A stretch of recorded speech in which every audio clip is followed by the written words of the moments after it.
Well, hello everybody. It's me, Carmine DeStefano, your bookman. I feel like I have been talking to this camera in front of this light for virtually this whole week because this is my live stream on Friday. It is January 2nd. It is 2026. It is cloudy and cold, and I can't do winter anymore. I can't, I'm done with it. I've had it. It's too damn windy. We've had not significant snow. I'll tell you this, it was pretty funny because yesterday I was at work and I was standing at the front, as I tend to do at times, and it was dark out. Now, when I left my house, my car, which is pretty accurate, seeing as how it's outside and all that, trying to burp here, excuse me. But my car was saying that it was 34 degrees. There's no sun up, so it's okay. And there was no real forecast for snow, except for maybe slight flurries or a mix of rain and snow at about 7 a.m. Well, 5 a.m., we had a squall that pretty much covered everything in snow. Not not even an inch, maybe barely even a centimeter. But it then dropped about 10 degrees as the sun came up. And I wasn't sure why so many of my friends that were coming into the building that I work in were complaining about how cold it was. I saw that it was windy again, but I thought it was 34 degrees. And then I went outside, I was freezing because it went down to 24 degrees. And it hasn't gone up. It says it's 28 now. It's just, I can't take the damn cold anymore. When you get to be a certain age, certain abilities that you had, certain resistances that you had, they're gone. And you may grow wiser. You may. It requires work, which a lot of people on the internet in the United States in general don't want to do. But for the most part, things like cold, I used to walk out in a t shirt from my car to the gym when it was negative 10 degrees or negative 5 degrees. And I just kind of grit my teeth and did it. Now it's 25, 28 degrees, and I've got my new face protector, my mask, if you will, and my hoodie and my sweatshirt, this one that I'm wearing now, and my coat and whatever, and I'm freezing and I can't take it. I can't. My fingers are cut up all over the place from all the chapped skin and everything. Can't do it anymore. But I wasn't really sure that I wanted to talk about more leaks from that Pokemon game that they're talking of being released on the Switch 2 exclusively. So I figured since I did my short year in review yesterday, for today's stream, I was going to just talk about the year itself. Last year was, for all intents and purposes, in the entertainment industry. I can't say films, I can't say they're art here in the United States because they're not. But in the entertainment industry, things were pretty good. Not great, could do a lot better. I can start off with the first release this year on video game consoles that I was interested in, and that was Civilization 7. Great game. Great game. It cheats. I don't like that, but it's still a great game. I have put hundreds of hours into it. The strategy, the thought, the different types of leaders that you can pick, the changing of the ages and all the different civilizations themselves, though simplified, because a lot from six anyway would require a whole bunch of reading and comprehending and not just over glancing on it and thinking you've got the gist of it like I do. Because I'm all about, like, I read and I write, obviously. And I did release another novel last year, which was called, which one was it again? It was A Fateful Party. I think I might have, no, it was just Fateful Party. That was the last one I released. Working on another one now. Is that the last one I released? Fateful Party. Yeah. No, yeah. I don't even know what I'm working on anymore. I'm freaking shot. But anyway, so I did that last year. That was fine. I got like $10 out of my 6 novels, but that's okay. But yeah, Civilization 7. Birria. Happy New Year, Birria. Merry Christmas. Happy New Year. Birria. My dude. What's happening, man?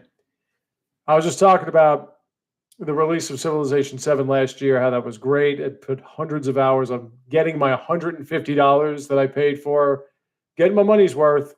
It is tremendous. I got a new car last year. Happy New Year to you. Thank you again for being here. Thank you for your sentiment. You are fantastic. You are fantastic. And because of people like you, I am not at 1,000 subscribers after 16 years. It's always nice to see you, whether it's 2026, 2025, 1333. I don't think I'd see it 1333, but it would, if I did, it would have been great. But because of people like you, I am reaching 1,000. Not there, but not even at 800. Let me see, I'm reaching 800. Now, I got to 500 a few years ago, and it took me about 10, 11, 12, 13 years to get to that point. So closing in on 800 at this point is not bad. But we got a lot of work to do. We got a lot of work to do. There is so much ignorance out there that I'm trying to enlighten people away from. Excuse me, I'm just got dust all over my monitor. I got to get a new monitor. This thing is, I got to get a lot of new things, but I'm not going to because I'm cheap. Plus, I'm cheap. So, yeah, so like I was saying, Civilization 7, phenomenal. Having a great time with it. Obviously, the internet didn't like it because the internet is pathetically bullshit, full of it, sycophantic, pathetic, and on top of that, just lying, just flat out lying about so many different things. It's a great game. It's a great new take. Hey, I got involved with Civilization not in 1 or 2. I watched people play those games 1 through 6. And then I got 6 when I found out it was on the Switch 1. And I loved 6. I loved 6, but it was too easy.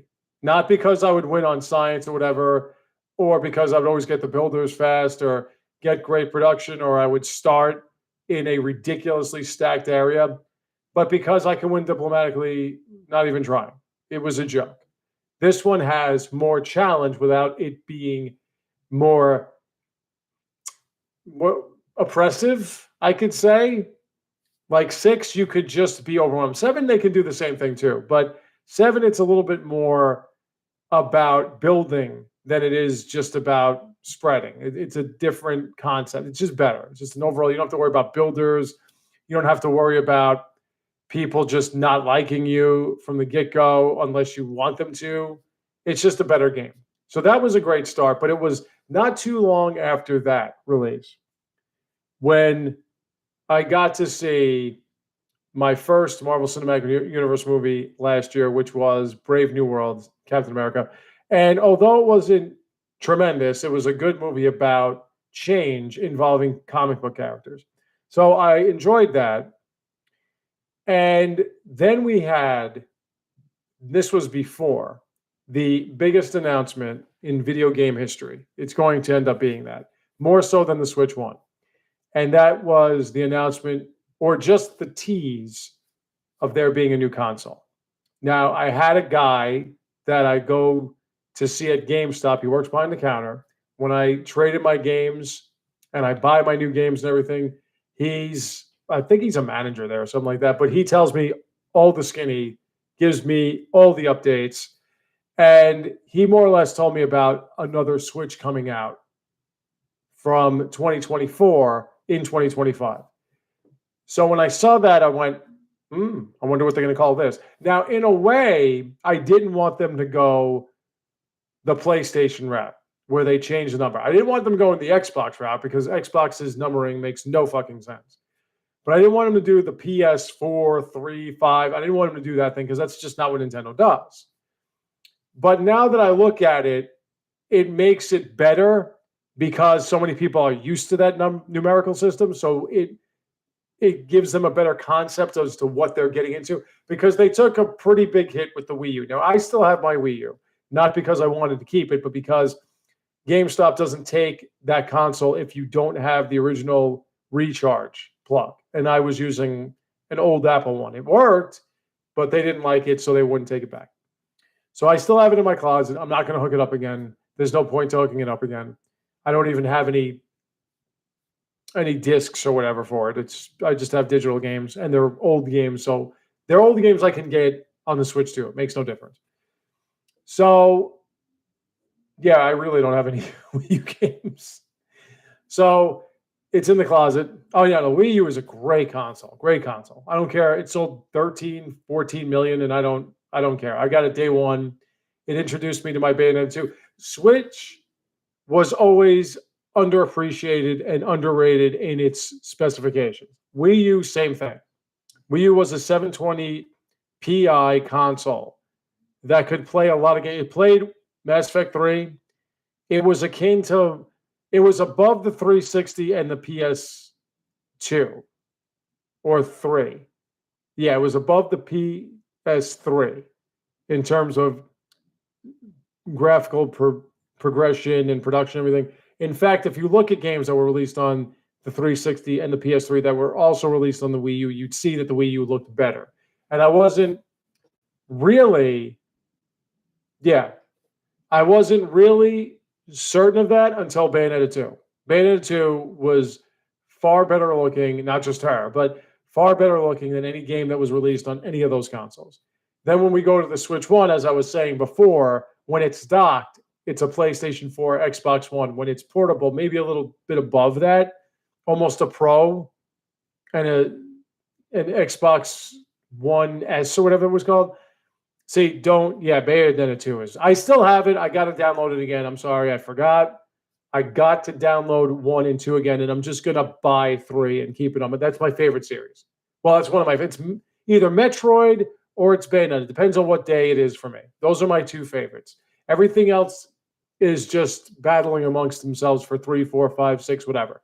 But those are my 2 favorites. And not just because beautiful women are the main characters, but because Metroid is everything that I love in a game. Progression, discovery with some action. I love that. Bayonetta is hack and slash done incredibly brilliantly. Incredibly brilliantly. So I just love those games. I love having full control. Oh, I would take Bayonetta. Devil May Cry is fine, but even Devil May Cry fans will tell you that 2 and 3, or 2 anyway, was terrible. Even they'll tell you that.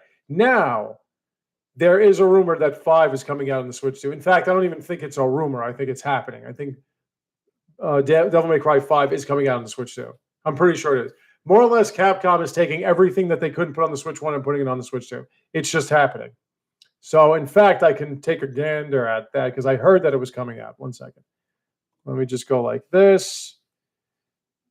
DMC 5, Switch 2. Yeah, there it is. Okay, so let's see.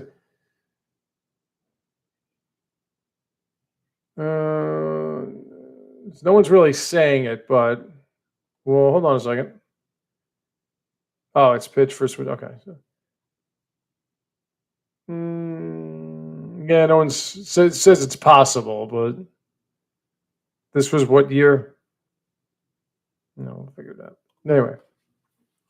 Yeah, 5, I'm pretty sure is going to come out. It depends on whether or not really it comes down to, are we going to make money off it?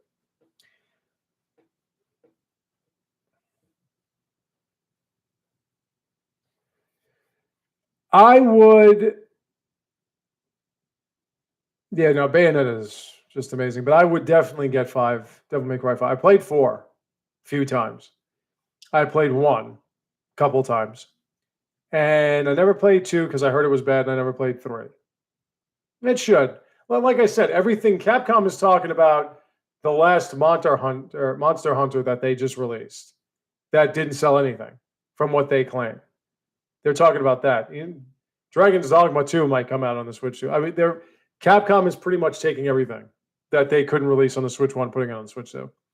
That's because Capcom and Nintendo, it's the same thing with Tecmo, more or less. Monster Hunter Wild, yeah, that one, with that really hot blonde chick.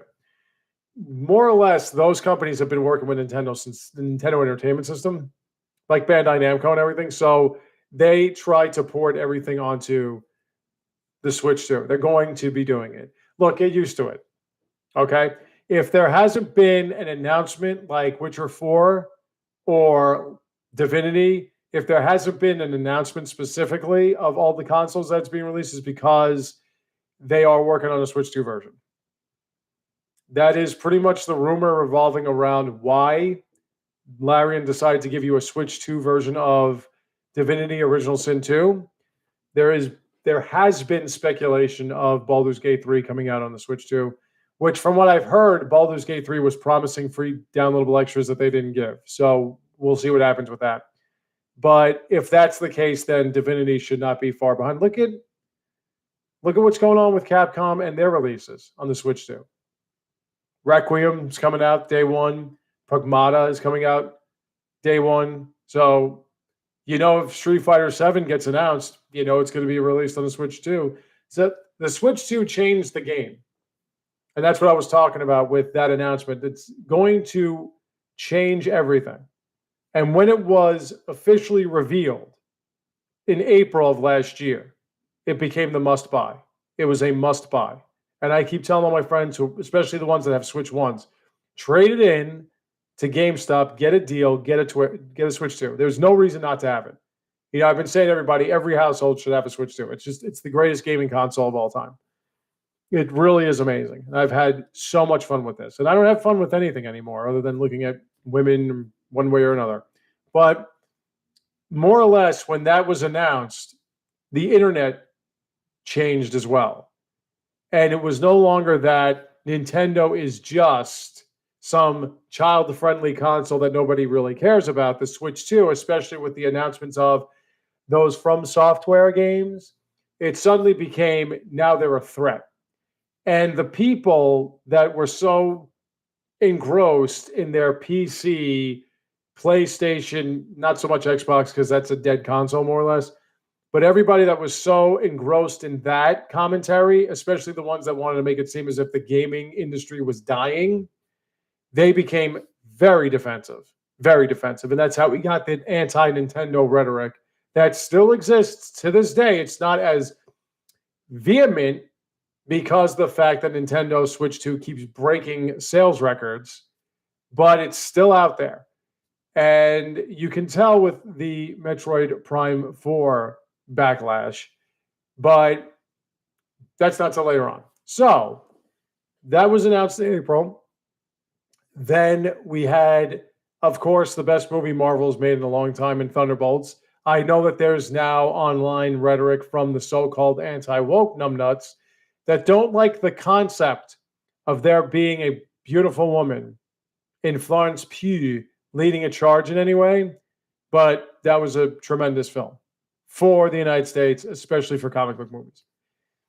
But then the Switch 2 came out, and I remember the day that I got it. It was June 4th, and I was having a friggin' blast. I was playing through 2 games at once or something like that, or even 3.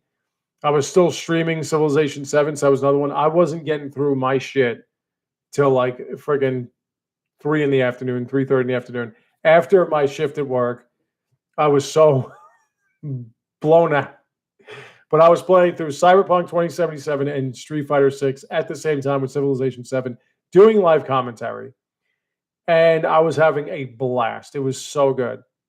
But that's when July hit. We had to sit through that god-awful Superman James Gunn flop. And I just want to put this in perspective for those of you that are obsessed with the analytics, which is everybody in the United States. Look, the movie was shit, all right? It was a kid playing with his toys, with his mom filming it. It was terrible. There's no plot. There isn't an attempt at one. It's just stuff happening. And I can't tolerate United States movies, shows, because that's all it is.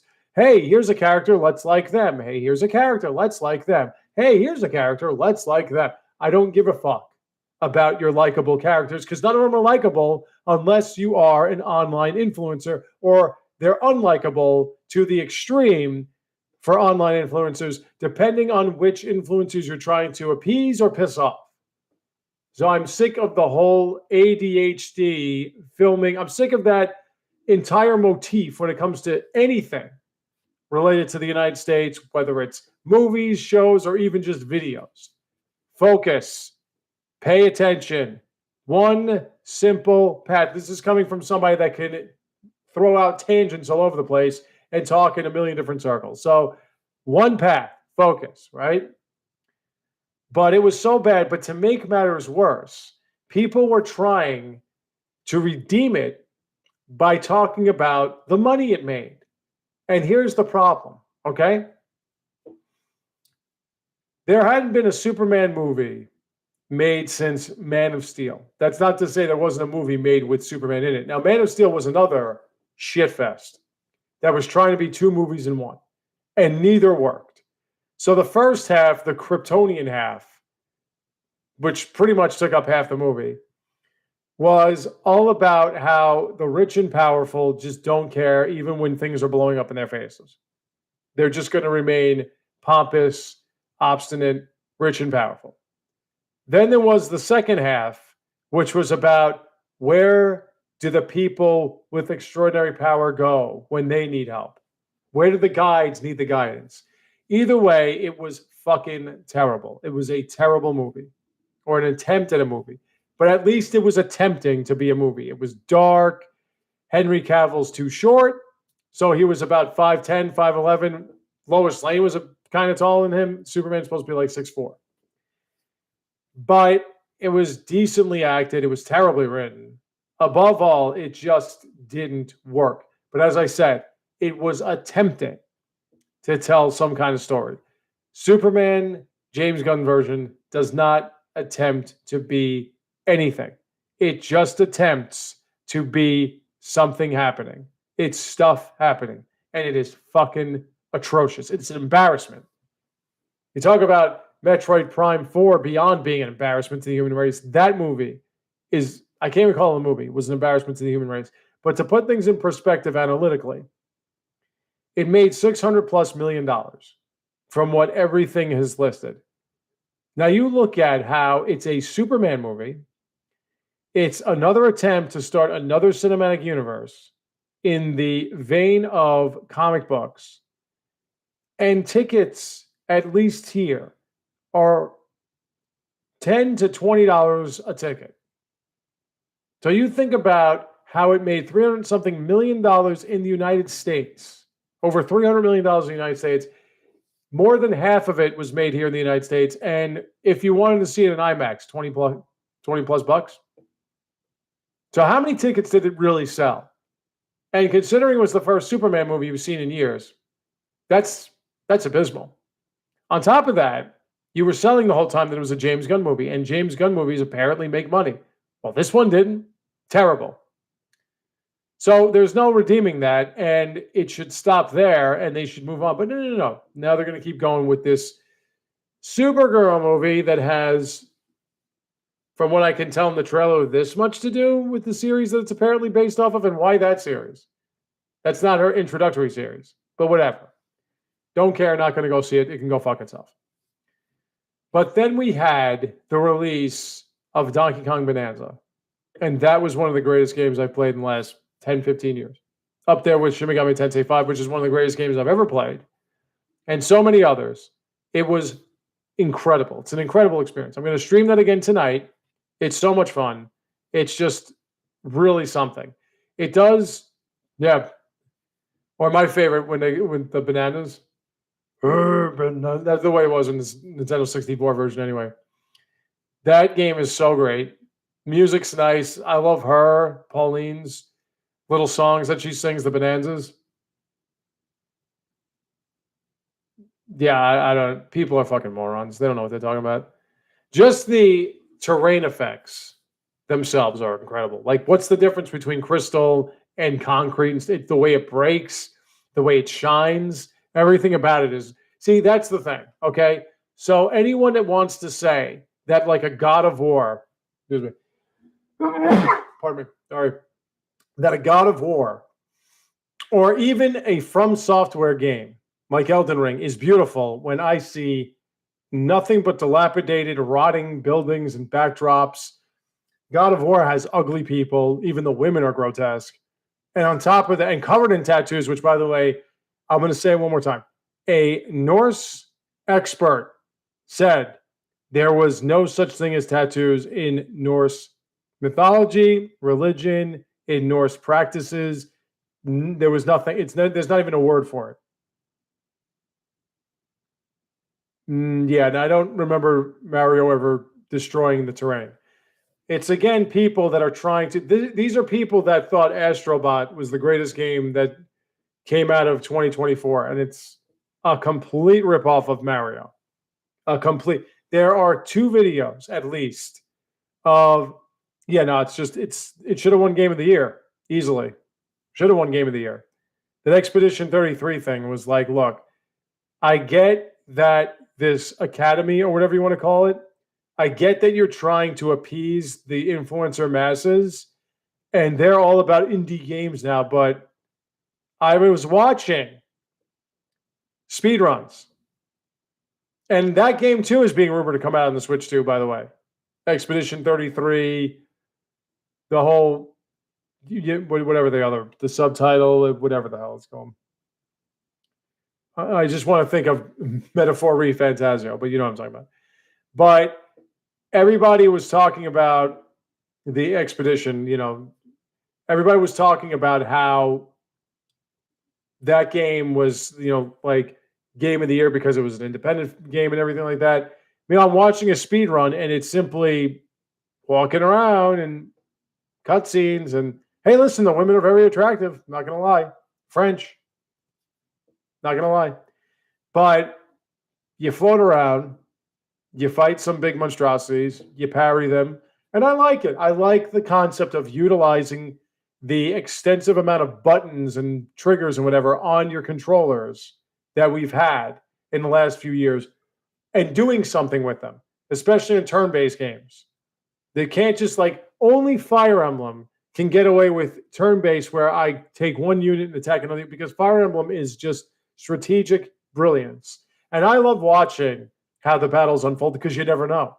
Unless it says 100%, one way or another, you never know what's going to happen. Some games it says 95%, you still miss. That is like Divinity Original Sin 2. But for the most part, Expedition 33, Clair Obscur, that's the one.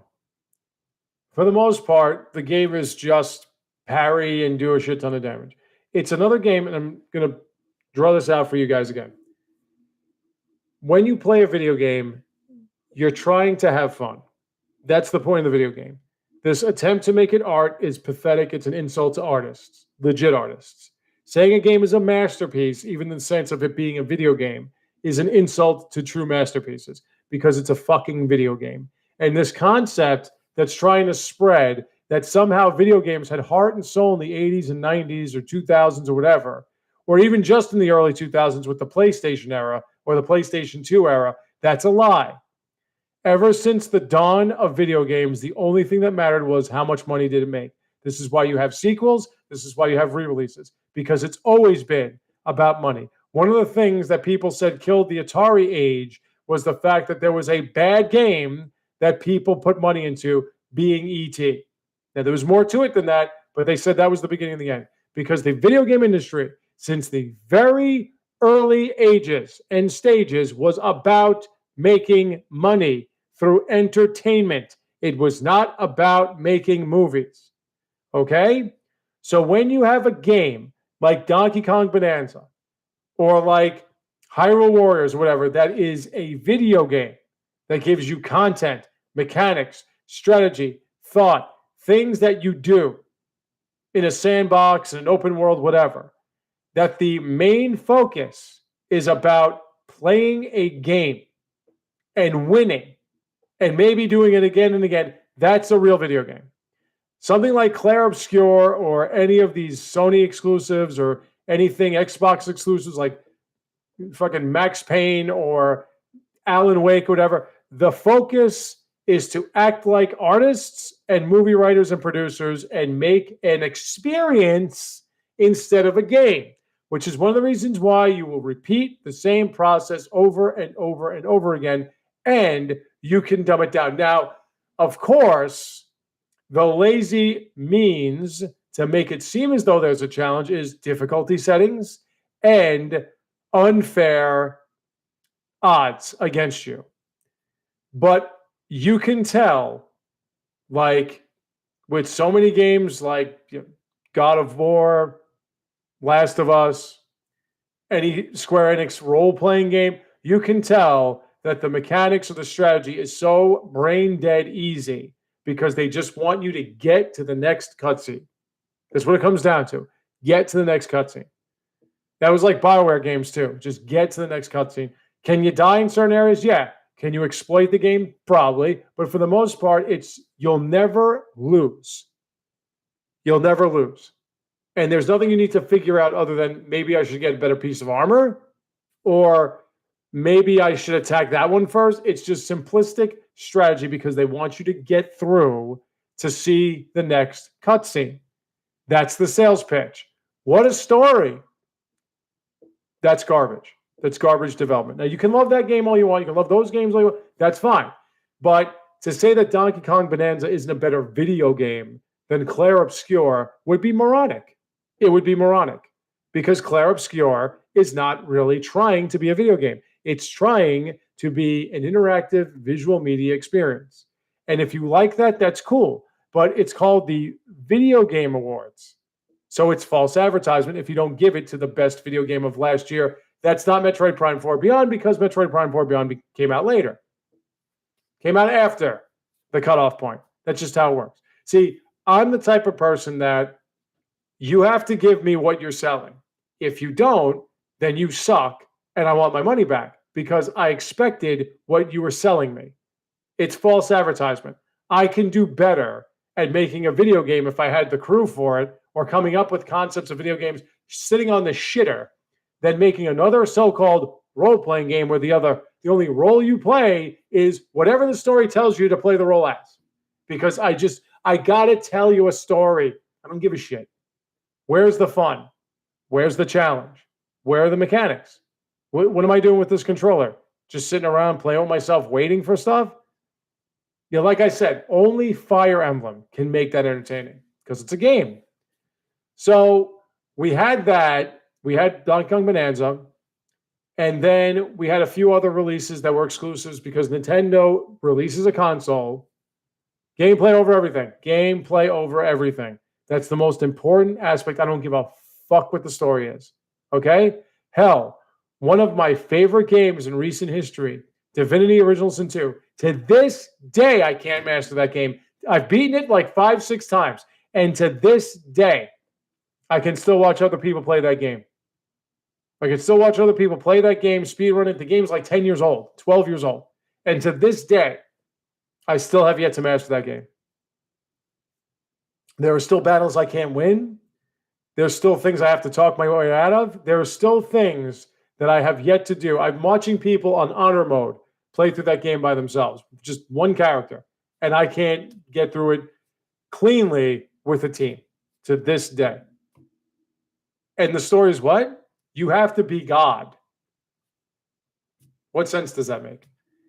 Yeah, I talk about Witcher 3. Witcher 3, based on novelettes.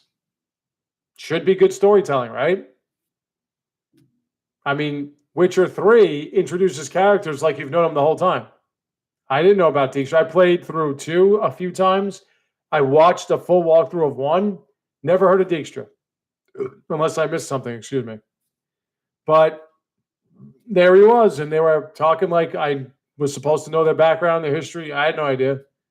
You know, but overall, stopping the Wild Hunt, which is Slavic lore and mythology. Sorry, I'm having another gas attack here. But that in itself, okay, makes sense. Doesn't matter what I did for the story itself. No, because I was playing a serious role in the overall makeup of this sandbox or these 3 pieces of land. And things that I did and ideas and changes and everything would alter the entire community. That's role playing. That's just, you know, those are video games. Those are video games. Elder Scrolls is a video game series. It's not a good one, but it's a video game series because at least it's about gameplay. Story is whatever the hell the story is. Stop Mehrunes Dagon. Okay, I got to stop your version of whatever people think Satan is or what have you from invading. Okay, well, how do you do that? The other one, become the Dragon King. See, the biggest problem I had with Skyrim was that you can go through the whole game and you are the Dragonborn. The Dragonborn is supposed to be the Emperor. How come I don't become Emperor? What happens? It just stops. Now that got a Switch 2 release. I don't know why. I'm pretty sure that at this point Bethesda has announced to the world, yeah, if there ever is an Elder Scrolls 6, it's coming out on the Switch 2. Anybody that re-releases old games for the Switch 2 specifically is more or less saying our new shit's coming here. And that's why. The reason is because the Switch 2 changed everything. Because now everybody is going to be porting stuff on the Switch 2 because they know it's going to sell.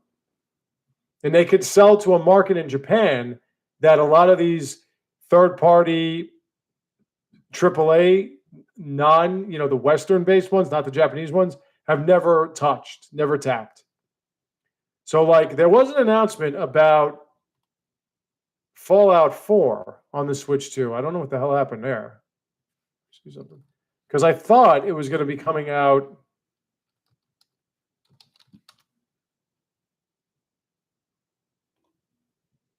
I thought it was going to be coming out in February.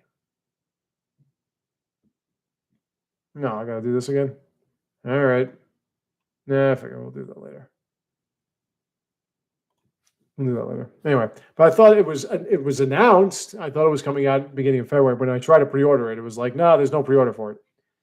But anyway, so that happened in July, and then I saw Fantastic Four: First Steps, which was good. Had a good time with it. Seen it a couple of times. It's nice. And then after that was the game I just finished today, Hyrule Warriors: Age of Imprisonment. I'm pretty much clean right now. I've got nothing. I've got nothing until Requiem, unless I come up with something else. I'm looking at what's being released, but I've got a wedding coming up, so I got to be careful.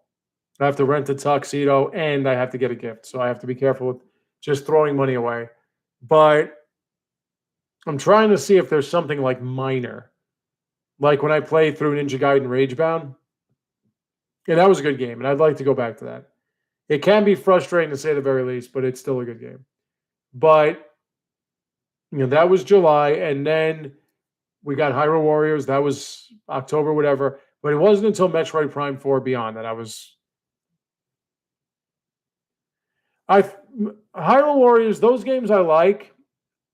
I like them a lot because they are hack and slash. This one has the most options. This one has to be the most in terms of mechanics that a Hyrule Warriors game has ever had, or any Warriors game that I've played has ever had. You did have the strategy of Fire Emblem Warriors with the weapon triangle thing. Not really in Three Houses, even though Three Houses, originally the game, would give you the advantage, or you could incorporate certain passives in your characters to have the weapons triangle advantage. They haven't done the magical triangle advantage, which is bothering me. They haven't done that in a while. That one where there was elemental, dark, and light. Light beats dark, dark beats elemental, elemental beats light. That was a fun triangle.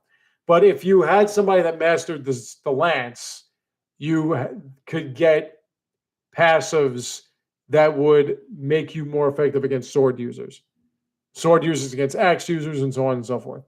So there wasn't that strategy, but there was just so much that you can do with each character. And there were so many characters. Now, obviously, I'm privy to the Gerudo characters because I love those women. They might be a little muscular and flat-chested, but damn, they got some legs, and damn, they got some hips. And they're nice to look at. So I overall enjoyed the game. There were times that it kind of lagged, and I don't want to say lagged, but it was a lull in the action, more or less, in the sense that the maps weren't really doing anything for me, like the smaller ones. And I'd be finding myself getting a little heavy eyelided. But the big maps were great. However, there weren't as many enemies. Because typically in a Warriors game, I'm going through 1,500, 2,000 enemies. This one, I'd go through 500 to 1,000. But looked great. Ran smooth. It really was. It was really, that was impressive, what it looked like. In fact, and I didn't say this in my review, but what it took, the amount of gigabytes it took to capture the footage and the amount of time it took to upload it onto YouTube was Even Metroid Prime 4. Now, Metroid Prime 4 Beyond was a game that was built for the Switch 1. I got the Switch 2 version, but it was a Switch 1 game. This was a Switch 2 game. So that Donkey Kong Bonanza, the processing of rendering it in full HD or whatever, would take a good 40-minute video, 8 to 15 gigs. And I was like, wow, I'm not even in 4K. 4K would probably be about 40 gigs. I can't do 4K on my computer. My computer can't do a lot of things, especially thanks to fucking Windows 11, which has to apparently scan for viruses all day long. So if you have a Windows 11 machine, turn it on and don't turn it off. Just let it, it's going to update itself anyway. So just do that, but never turn it off. I turn it off anyway because I have to. I was born and raised to be poor and cheap. So I had to make sure I didn't use too much power. Got to watch the electric bill. So yeah, no, it was good. I had fun. If you like the Warriors games, definitely it's a nice addition. It just seemed as though, and I didn't finish it completely. So I'm thinking, because now I don't have anything to record on my gaming channel. So what I was thinking of doing was I would record my Civilization 7 gameplay for my It's on Switch, Civ on Switch man channel. And then I'm thinking of streaming me trying to finish that game. So, because there are a lot of maps that popped up and things to look at, like super bosses and stuff. So, if that's what I do, because for a while I've been streaming Civilization 7, I still have Darkest Dungeon 2 that I haven't finished. I haven't even gotten past the second sin or confession. And I love that game. I love that game. And it looks tremendous on the Switch 2. It's not a Switch 2 version, but it looks tremendous on the Switch 2. I still haven't finished that. So, no, I play with the controller.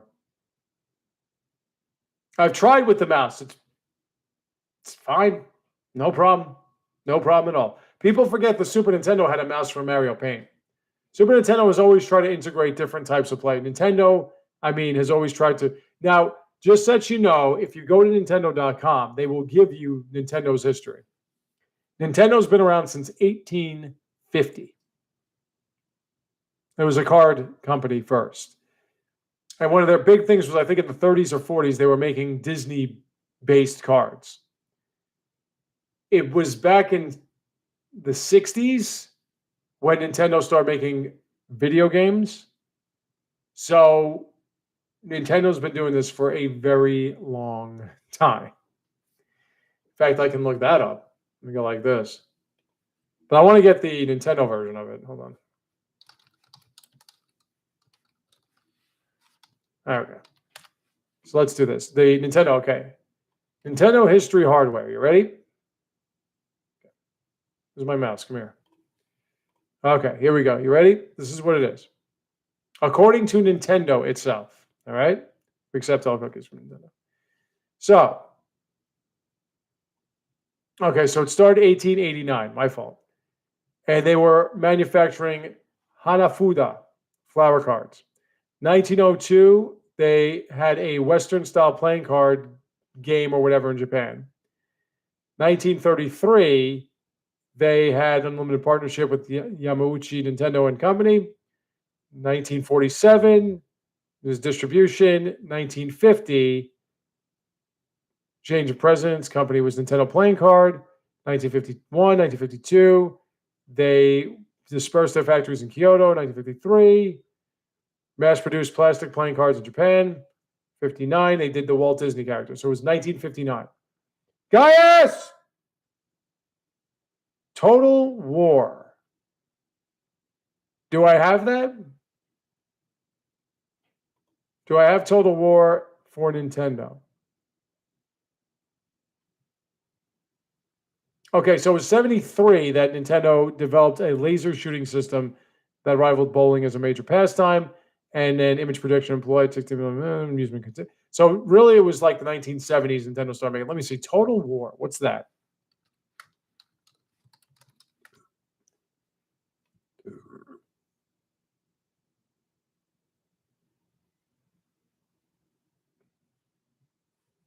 Publishers, first place. Yeah, no, I'm just Nintendo. I don't do anything other than Nintendo. Total War. Oh, okay. Is this Warhammer? Oh, is this say? Hold on a second. You know, I really okay. So here's the yeah, it is Warhammer. All right. So no, it's a Sega one too. But what the hell consoles are they on?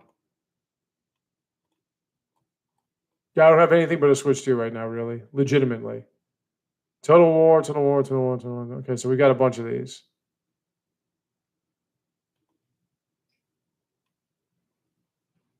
I had no idea Sega was behind this. Yeah, it's only on Steam and PlayStation and Xbox. I'm gonna say it again. Releasing anything on Xbox just seems like it's a waste of time. Not only do you have PC gaming, but you also have yeah, I do okay, there is a Warhammer, at least there are Warhammer games on Nintendo. There are.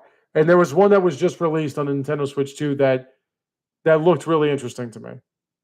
Because I like those CRPG type games.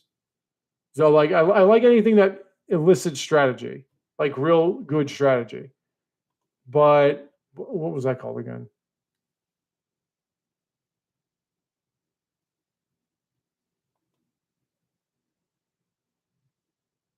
Let me see.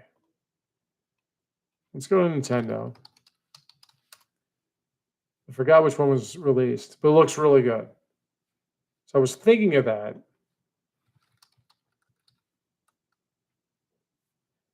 And Rogue Trader, that was the one, right? The Warhammer games that they have are Age of Sigmar, Stormground, Boltgun. There are so many Warhammer games, my god. But it was Rogue Trader. And how much is this? Yeah, it's like 50 bucks. All right, I gotta wait for that. Not in a position right now to frivolously throw away 60 bucks. But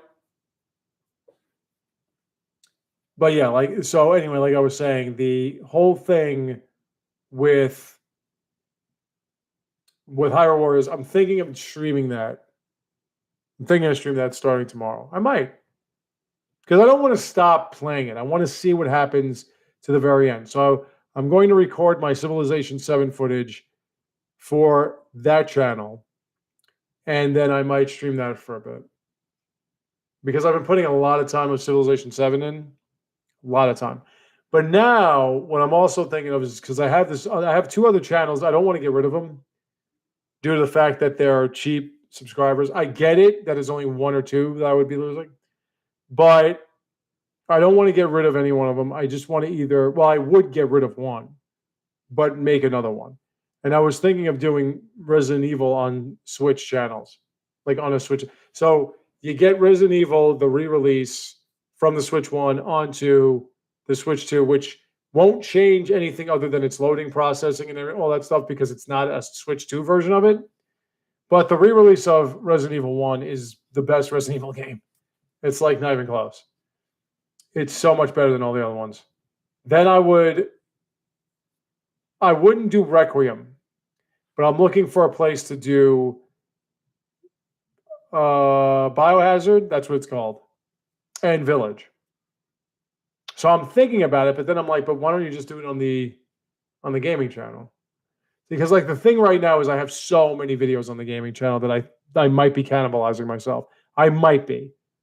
The fact that you can't just find me is another problem, but I have almost 8,000 videos. Now, granted, there are a lot of popular channels that do gameplay footage that have more videos than that, but I'm just wondering if I should sort of break it up. But that was just what I was thinking of. By the way, thanks for the bits, guys.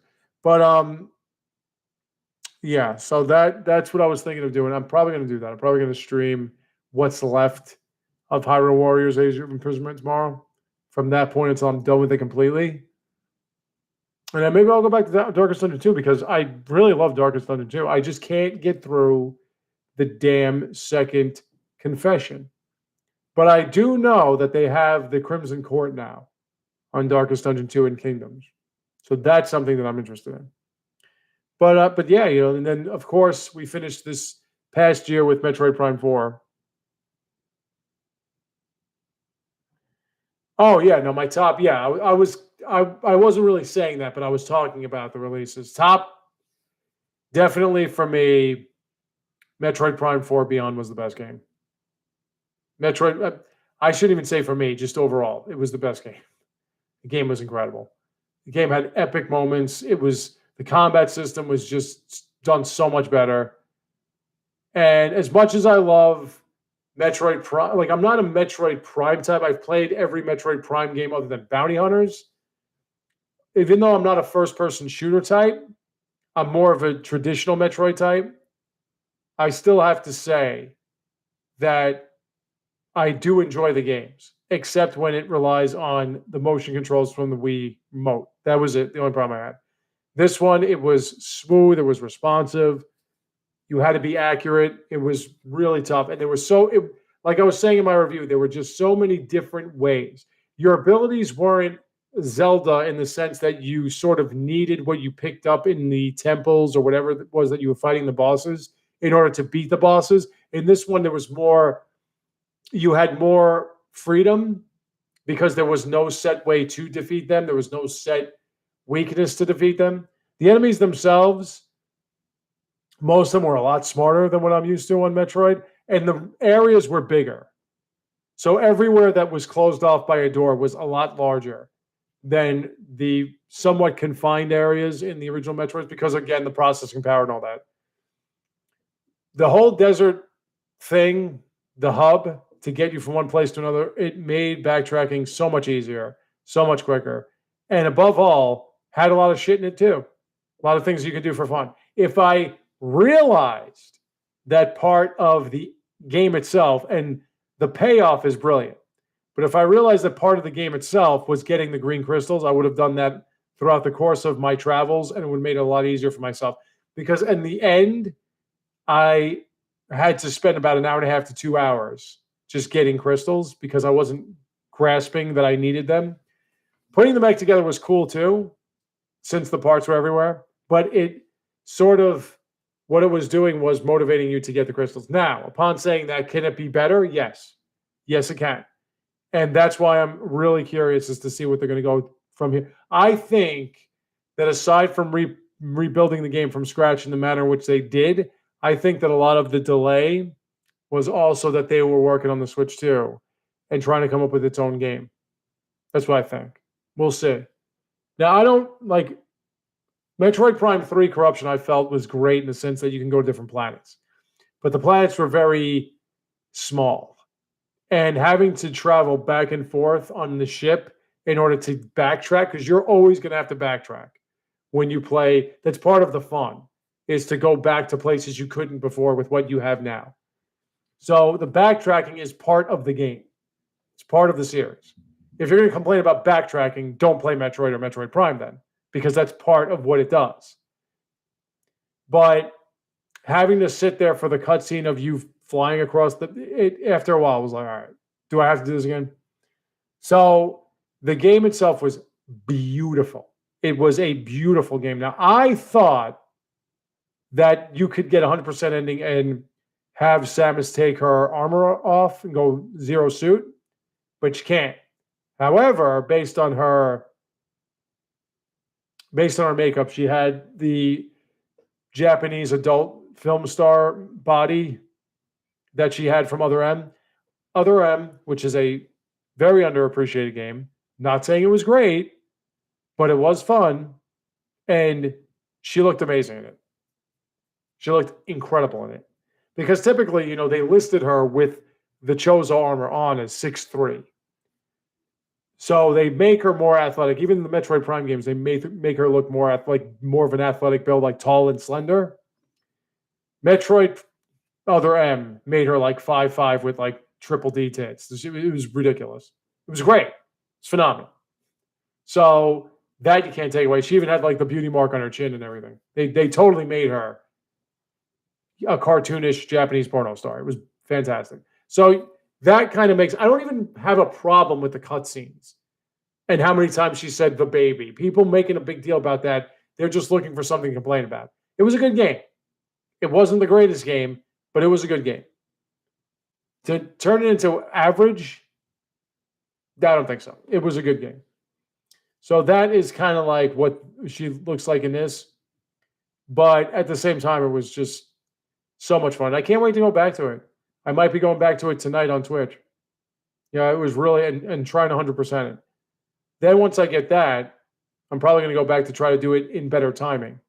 And the fact that you can have multiple endings, not just in how much you found, but there's a point where you can just not press the button and warp back to your time frame, planet, whatever, and that will give you the bad ending.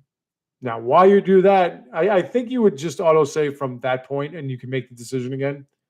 Nintendo was rough, but like that was without a doubt mechanically, in terms of fighting bosses and enemies, the most difficult. Like a lot of Metroid Prime games give you bullshit deaths. This one, there wasn't a bullet. You got killed. Now, I can say it was somewhat bullshitty that some of the bosses, at least, or the enemies would do 200 hit points of damage per attack, but that's just what it was. But I died legitimately in that game it wasn't me getting stuck in the swamps or whatever. It wasn't that dumb shit. But, listen, I had less frustration playing Metroid Prime 4 Beyond, and I took longer in playing it than most other Metroid Prime games, or probably any of the other Metroid Prime games. But I had less frustration playing that game than any of the other ones. And I did love the other ones, but this one was better. So if you're hearing anybody complaining about it or talking, they're just talking shit because that's what they do on the internet. They don't know what they're saying. The game was phenomenal. It was great. So that was the game. After that, Donkey Kong Bonanza, great. Love it. So much fun. Still having a great time with it. After that, Civilization 7. These are my games, man. These are my games from last year. I liked Cyberpunk. I was a little disappointed because I just felt I was going to have more options. It's CD Projekt Red. And with all the time they put into it, I just thought there'd be more options. You have 2 different endings. Your background doesn't really change anything but dialogues, options, and shit. And I did notice that there is so much more customization in your character's combat than I realized. That I did. So there are options. It's just the game itself. But whatever. It's not Witcher 3. Hopefully Witcher 4 comes out on the Switch too. I'm pretty sure it will. I doubt it won't.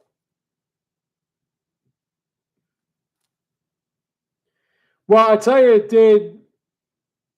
it did well. It does really well. Is there some, don't forget too, it's trying to piggyback it off of something that was made for PC. Like it was not made with the Switch 2 in mind originally. Don't forget that. But it did well. And from what I know, the DLC Phantom Liberty never really worked well. And it works perfectly fine on the Switch 2. Never had a problem with it. So Switch 2, as I keep saying, is a much, much more powerful system than people give it credit for. What it can do is amazing.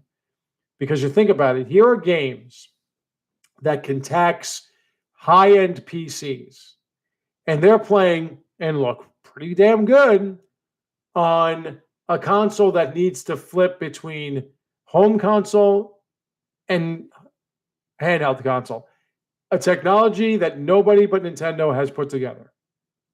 So you're making it for one company specifically. One. And most of these games were not built with that one console in mind. Because as you said, the Switch 1 was never intended to play Cyberpunk, was never intended to play Street Fighter 6, was never intended to play Fallout 4, was never intended to play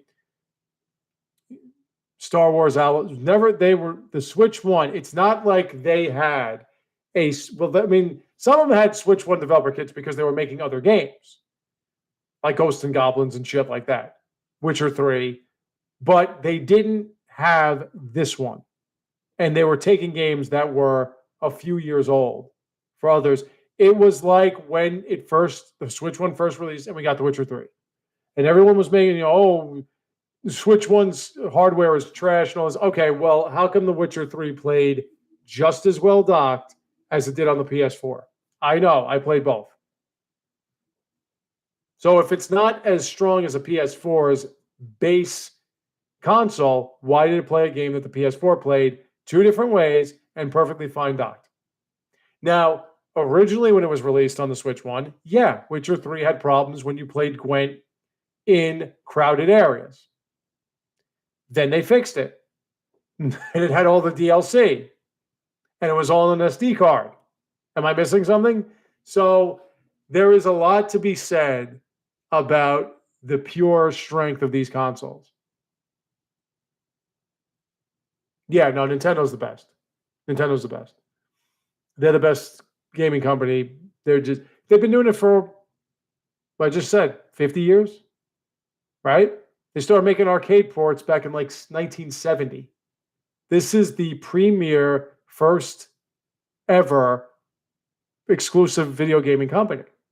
They're the first. And if there's one thing that Nintendo always said, quality over quantity. Well, I forgot what his name was. The president said, a delayed, polished game is better than a rushed disaster. That's their code. Make sure you get it right as opposed to make it shit. No rush releases. And they're doing that with these other companies who are also delaying their releases because Nintendo don't play that. Especially not with this one. Switch 2 is different. Like Switch 1 was, okay, let's get back on our feet. Not like they were, listen, it was overstated, the Wii U. It was not what they were expecting, absolutely. But they just had a 100 plus million sold console. Nintendo was not in dire straits. They weren't filing for bankruptcy. They had a console, it didn't work. At that time, they had the Wii. They also had the 3DS. They also had the 2DS. The 2DS has sold about 150 million consoles. They were not struggling or strapped for cash. But it was more like the Switch 1 was like, all right, let's get back into the main console lifeline, which is what we do. This is our new technology and everything. So there may have been some games that people just didn't get how to optimize for the two different types. This one, they're already back up here. They're already back up everybody else, above everybody else after the Switch 1. Now it's like, okay, we're not fucking around. You make sure you get it right. And with a company like From Software, who likes to rush everything, for Nintendo to sort of make it seem as if we got some backlash. Now, I don't give a fuck about frame rate. I don't care about that. Okay, that's for the wannabe nerds to yap on about. Does the game play? Like, I put on Cyberpunk on an SD card. Does it explode my console? No. Do I see stick figures instead of real looking people? No. Do people just walk through shit and everything? No. It's totally fine. It's totally fine. And considering when it was released at on PC and everything initially, I feel I'm fortunate for what I have because that was hilariously bad. But right now it's more like, people were complaining or making fun, whatever, of how Elden Ring was running. And don't forget, Nintendo and From Software are working together, have been since about 2017. So don't forget, there is an exclusive coming out on the Switch 2 that From Software had an inside track on because they were making it for the Switch 1 initially, and then they said, no, wait. Let's wait for the Switch 2. They worked with Nintendo. Nintendo was funding it. So they're now playing by Nintendo's rules. You got to get it right. And when Elden Ring comes out, people are going to be pleasantly surprised. Or angry, whichever one it is. I'm going to download that. I'm going to buy it, download it, keep it on my console for the rest of my life, or as long as I have that before I get a better version of it or whatever the fuck. I'm going to just have Elden Ring. Well, I enjoy it. I do enjoy Miyazaki's disaster pieces. I do enjoy them. They make me nuts. They make me angry. They make me scream and yell and throw things and curse people out and threaten and all that. They do make me crazy, but there is a charm to his From Software games that cannot be denied. There is a charm to them. Only his. Dark Souls 2 sucks. It sucks. I liked it. It sucks. It's so easy It's so easily broken. And above all, it's clear you just wanted another moneymaker. That's all you wanted. You just wanted another moneymaker. And that's fine. That's the video game industry. It's not masterpiece, it's not movies, it's not art. It's just make money, have fun. That's all it's about. But my God, that's supposed to be the same. See, like with Dark Souls 3, it was almost like Miyazaki went because he was starting Dark Souls 2. And then Sony had to make Bloodborne, which he then oversaw directly. That was more of what he wanted to do. He wanted to make like a vampire movie and shit like that. Like an industrial age, Victorian age thriller. So he did that.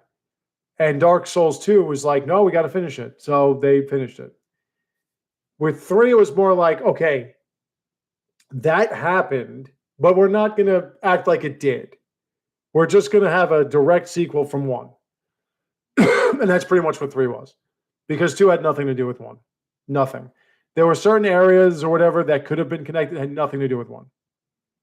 So if you want to go dive deep, like Vat Vidya, whatever his name is, and try to find every little nook and cranny that might connect, you go right the hell ahead.